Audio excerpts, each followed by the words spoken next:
जय हिंद दोस्तों, आशा करता हूँ आप सभी लोग अच्छे होंगे। आज मैं सीटेट साइंस पेपर 2 का लेकर आया हूँ। प्रीवियस ईयर क्वेश्चन है।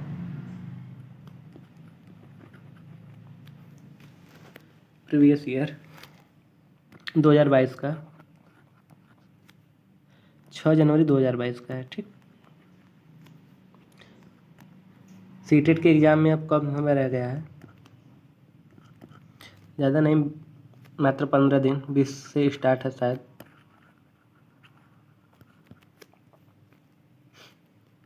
तो आज मैं सीटेट साइंस का पेपर लेकर आया हूँ। चलिए क्वेश्चन चलते हैं। एक टॉप शिफ्ट का पेपर है। पहला क्वेश्चन, सिराओं के विषय में नीचे दिए कथनों पर विचार कीजिए। हमको सिराओं के बारे में 3 कथन दिए गए हैं, उनको हमको बताना है कि कौन सा सही है और कौन सा गलत है। ठीक, तो सिराओं के विषय में नीचे दिए कथनों पर विचार कीजिए। पहला, सिराएं CO2 समृद्ध रुधिर को शरीर के सभी भागों से वापस हृदय में ले आती है। बी, सिराओं की भित्तियां मोटी होती हैं। सी, सिराओं में से ऐसे वाल्व होते हैं जो रुधिर को केवल हृदय की ओर प्रवाहित होने देते हैं। ठीक, तो हमारे हृदय से 2 वाल्व जुड़े होते हैं, 2 सिरा होती है, एक जिसको एक सिरा कहते हैं, एक महाधमनी कहते हैं।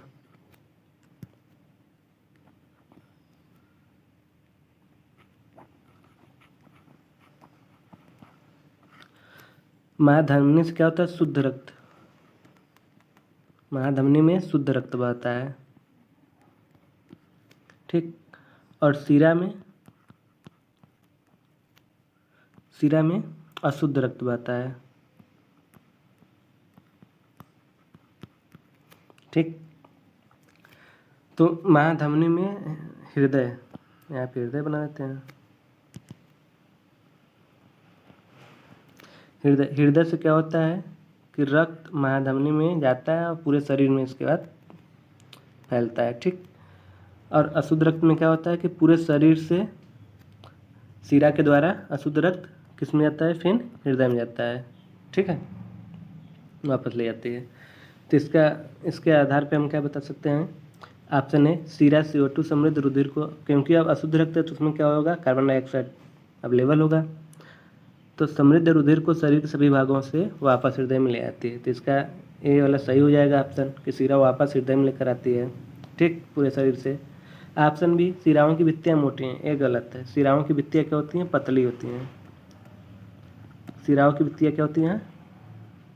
पतली होती हैं। ठीक, सिराओं से ऐसे वाल्व होते हैं जो रुधिर का केवल हृदय की ओर प्रवाहित होने देते हैं। ठीक, तो सिरा में जो वाल्व होते हैं वो सिर्फ हृदय की ओर बहता है, ना कि हृदय से फिर उसी में से वापस हो जाए। ठीक, तो इसका भी मतलब सी भी सही है। तो इसका राइट आंसर क्या हो जाएगा ऑप्शन में? केवल ए और सी है, तो इसका राइट आंसर 4 हो जाएगा, ए और सी। ठीक, चलिए अगले क्वेश्चन चलते हैं। क्वेश्चन नंबर 2, निम्नलिखित कथनों में से सही कथन चुनिए। हमको 4 ऑप्शन दिए हैं, चारों में से क्या करना है?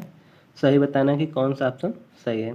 पहला, जिंक एल्युमिनियम से अधिक सक्रिय है। ठीक, option B, copper ferrous sulphate विलयन से आयरन को विस्थापित कर सकता है।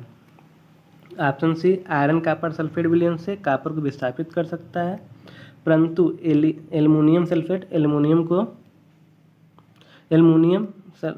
एल्युमिनियम को विस्थापित नहीं कर सकता है। Option D, aluminium ferrous sulphate विलयन से आयरन को विस्थापित नहीं कर सकता है। ठीक,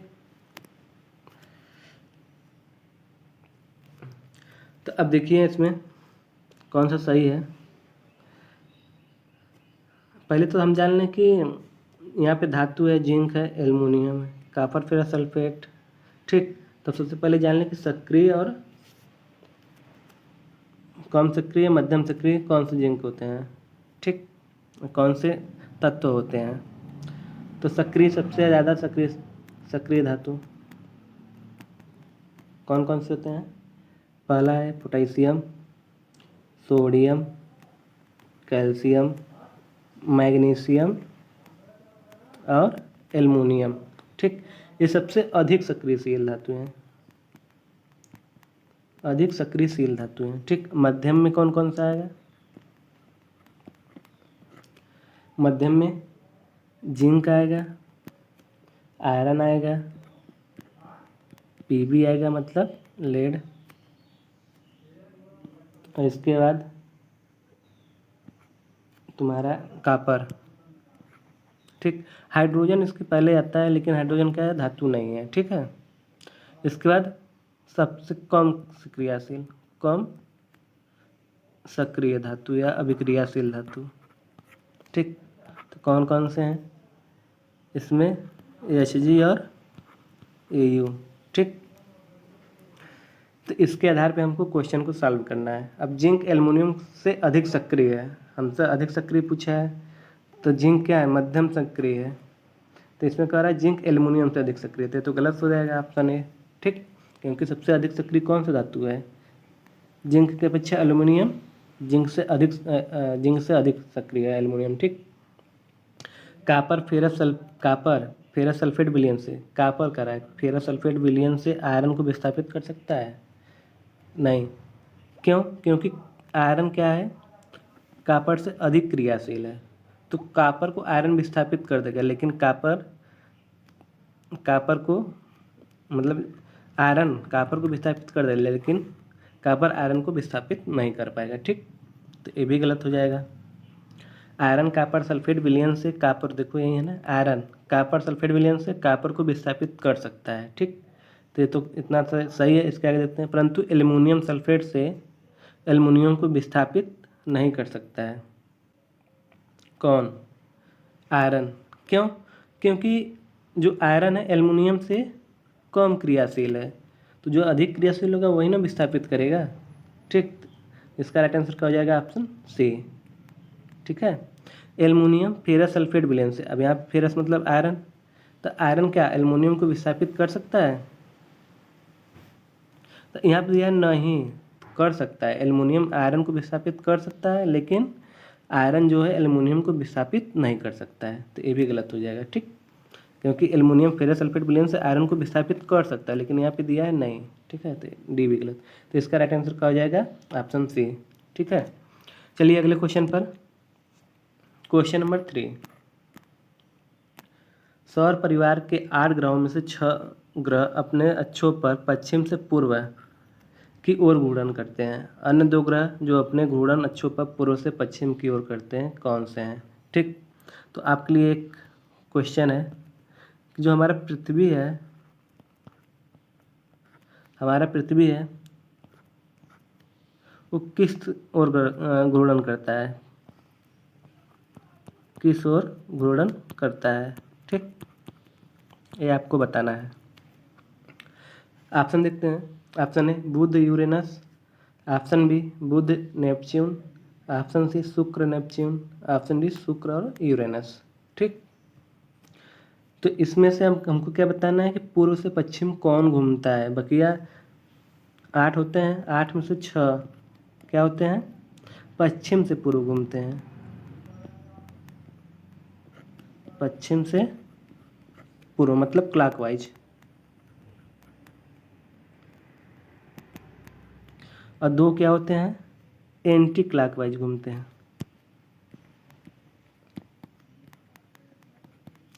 एंटी क्लॉकवाइज, तो ये 2 कौन से हमको बताना है? 6 में सब हमको 8 हम 2 बताना है हमको।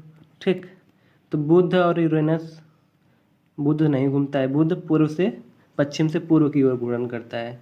ठीक, लेकिन ये तो गलत हो जाएगा ऑप्शन है, क्योंकि बुध क्या है? पश्चिम से पूर्व की ओर घूर्णन करता है।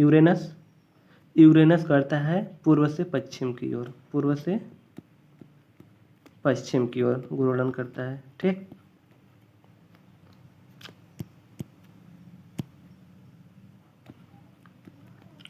बुध खत्म। नेपच्यून किधर से करता है? पश्चिम से पूर्व की ओर, तो ये भी गलत। शुक्र और नेपच्यून इसमें आ गया, ये भी गलत हो जाएगा। ठीक, अब यहाँ पे शुक्र है, शुक्र किससे करता है? पूर्व से पश्चिम की तरफ, ठीक है। तो इसमें तो नेपच्यून गलत हो गया था, इसमें भी नेपच्यून है गलत, बुध नेपच्यून था, इसमें बुध, और यहाँ पे क्या है, शुक्र और यूरेनस दोनों हैं, ठीक। इसका राइट आंसर क्या हो जाएगा, करेक्ट हो जाएगा डी, ठीक। क्योंकि शुक्र और यूरेनस दोनों एंटी क्लॉकवाइज घूमते हैं, पूर्व से पश्चिम की ओर घूमते हैं, ठीक। आपको बताना है कि पृथ्वी किस दिशा में घूर्णन करती है। चलिए अगले क्वेश्चन पर। क्वेश्चन नंबर 4, यदि किसी व्यक्ति की लार एमाइलेज की हीनता है, हीनता मतलब कमी है, तो उस व्यक्ति के मुख गुहा में बाधित होने वाली प्रक्रिया निम्नलिखित में से कौन सी होगी, ठीक। ऑप्शन ए, वसाओं का वसा अम्लों में परिवर्तन। ऑप्शन बी, प्रोटीन का अमीनो अम्ल में परिवर्तन। ऑप्शन सी, स्टार्च का शर्कराओं में परिवर्तन। ऑप्शन डी, विटामिन का अवशोषण, ठीक। तो क्या अब इसमें हमको लार में कौन सा एंजाइम पाया जाता है, एमाइलेज। लार में कौन सा एंजाइम पाया जाता है, एमाइलेज, ठीक। लार में एमाइलेज एंजाइम पाया जाता है, जो क्या करता है, स्टार्च मतलब स्टार्च, जो शर्करा है, स्टार्च है, इसको हाइड्रोलिसिस प्रोसेस के द्वारा शर्करा में तोड़ता है, ठीक।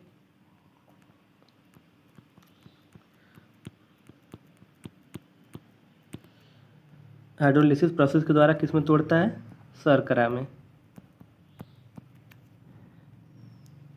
ठीक है। तो अब यहाँ पे एमाइलेज एंजाइम स्टार हाइड्रोलिसिस के प्रोसेस से शर्करा को सरल रूप में तोड़ता है, ठीक। शर्करा को सरल रूप में तोड़ता है, ठीक। तो इसके आधार पे एमाइलेज दिया, तो इसके आधार पे इसका राइट आंसर हो जाएगा ऑप्शन सी, स्टार्च का शर्कराओं में परिवर्तन, ठीक। ऑप्शन ए भी चर्चा कर लेते हैं, इसको मिटा दें।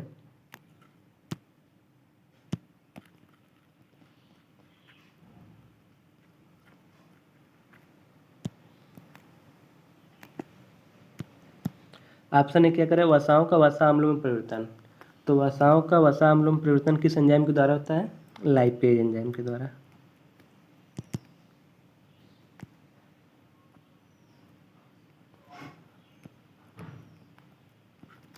लाइपेज एंजाइम, ठीक। तो वसाओं का वसा अम्लों में परिवर्तन लाइपेज एंजाइम के द्वारा। प्रोटीन का अमीनो अम्ल में परिवर्तन किसके द्वारा होता है, तो एक होता है प्रोटीज एंजाइम के द्वारा, प्रोटीज एंजाइम के द्वारा, ठीक।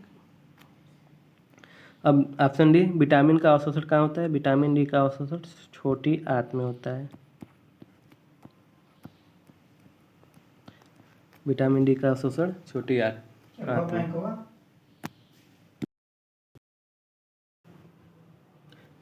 क्वेश्चन नंबर 5, प्रकाश के प्रकीर्णन की विधि देखी जा सकती है जब प्रकाश, ठीक। जब प्रकाश मतलब जो 4 ऑप्शन है इनसे गुजरता है, तो उसी के बारे में हमको बताना है कि किसमें प्रकीर्णन प्रकाश का होगा।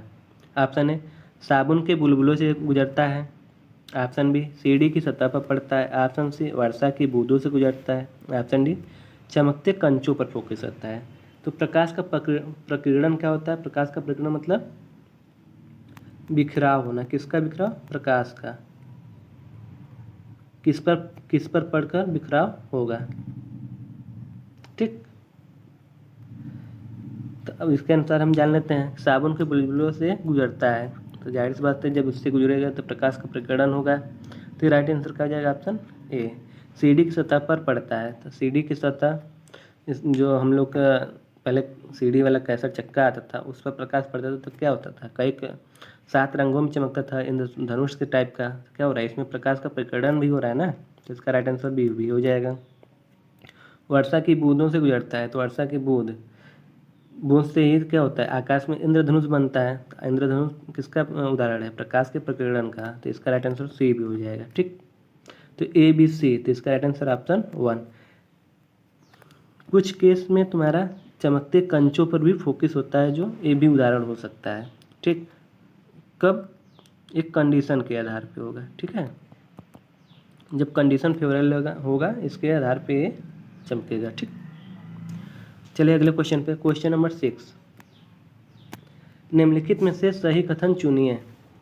स्थैतिक घर्षण सर्पिल घर्षण से कम होता है, लोटनिक घर्षण सर्पिल घर्षण से अधिक होता है। ऑप्शन सी, स्थैतिक घर्षण सर्पिल घर्षण से कम परंतु लोटनिक घर्षण से अधिक होता है। ऑप्शन डी, सर्पिल घर्षण लोटनिक घर्षण से अधिक परंतु स्थैतिक घर्षण से कम होता है, ठीक। तो लोटनिक घर्षण क्या होता है? जो लुढ़क कर चलता है, तो जाहिर सी बात है जो लुढ़क कर चल रहा है उसमें क्या होगा? घर्षण कम होगा, ठीक।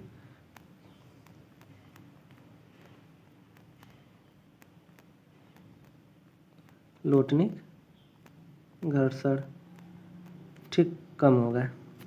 फिर इसके बाद क्या? सर्पिल घर्षण। तो सर्पिल घर्षण में जो फिसलते हुए चलता है, जो फिसलते हुए चल रहा है तो इसका मतलब इसमें भी लोटनिक घर्षण से थोड़ा ज़्यादा घर्षण लगेगा, सर्पिल घर्षण हो गया।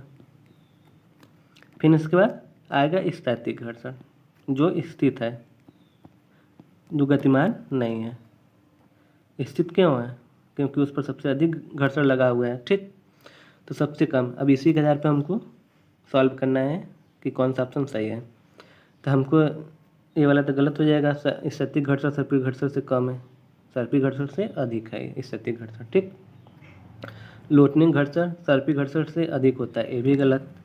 सी देख लेते हैं, स्थैतिक घर्षण सर्पिल घर्षण से कम, ये भी गलत। सर्पिल घर्षण लोटनिक घर्षण से अधिक, सही बात है, लोटनिक घर्षण से अधिक है सर्पिल घर्षण। फिर अधिक परंतु स्थैतिक घर्षण से कम, इससे कम है, तो इसका राइट आंसर हो जाएगा ऑप्शन डी। चलिए अगले क्वेश्चन पे, क्वेश्चन नंबर 6। कोई छात्र क्षीण ध्वनि का प्रबल ध्वनि में परिवर्तन करना चाहता है, इसके लिए उसे निम्नलिखित में से कौन सी एक की वृद्धि करनी चाहिए, ठीक। तो इसका फार्मूला होता है कि जब हम ध्वनि की प्रबलता बढ़ाते हैं, ध्वनि की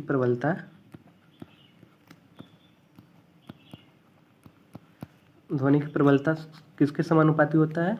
आयाम के समानुपाती होता है, ठीक।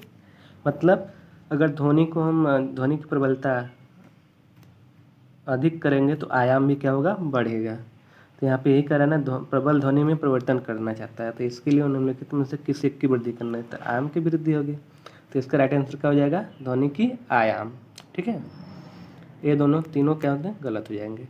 चलिए अगले क्वेश्चन पर, निम्नलिखित में से कौन से जंतु कोशिका के 4 संघटक हैं?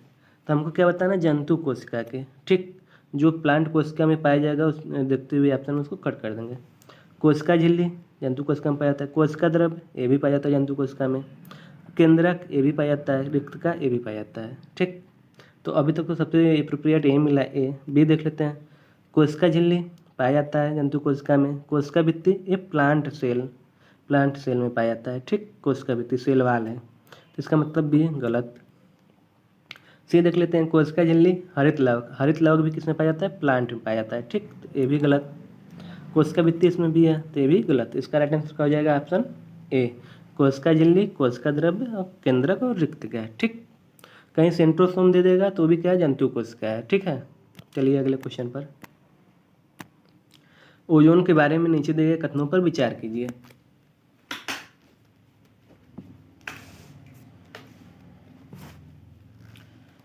तो सबसे पहले हमको ओजोन के बारे में, ओजोन क्या होता है? ओजोन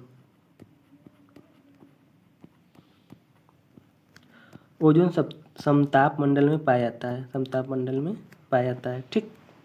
ओजोन का फार्मूला होता है O3, मतलब 3 ऑक्सीजन से मिलकर बना होता है, ठीक।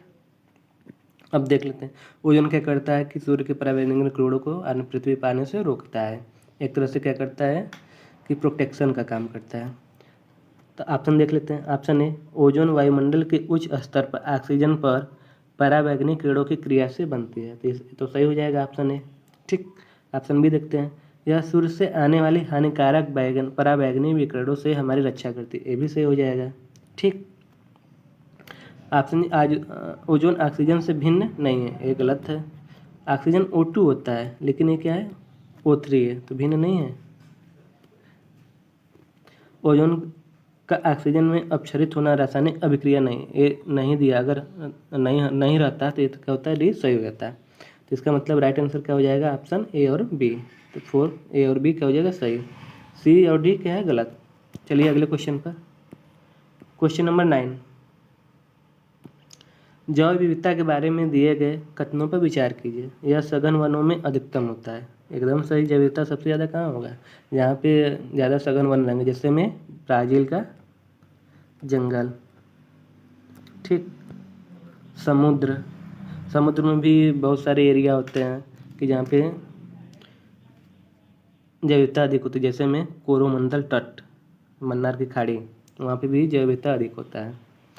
यह किसी दिए गए क्षेत्र में पाए जाने वाले केवल आ गया ना, तो केवल प्राणी जाट, तो एक तो गलत हो जाएगा।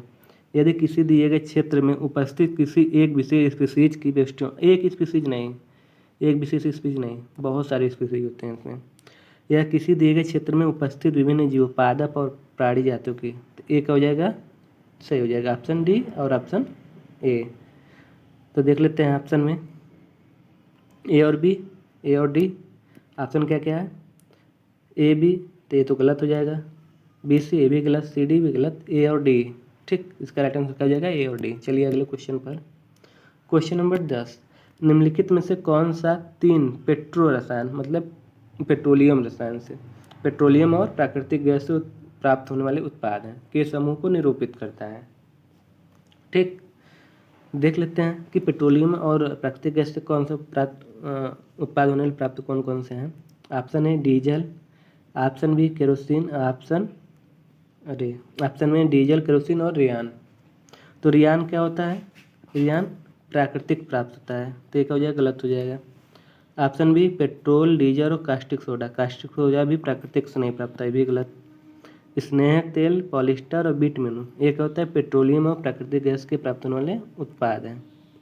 तो इसका राइट आंसर क्या हो जाएगा, ऑप्शन सी अपमार्जक, ये भी नहीं। ठीक, कोल तार भी नहीं पाया जाता है पेट्रोलियम से, कोल तार किससे, कोयला से मिलता है। तो इसका राइट आंसर क्या हो गया, ऑप्शन सी। अगर सेशन अच्छा लगा हो तो लाइक, सब्सक्राइब और शेयर करिएगा। Thank you.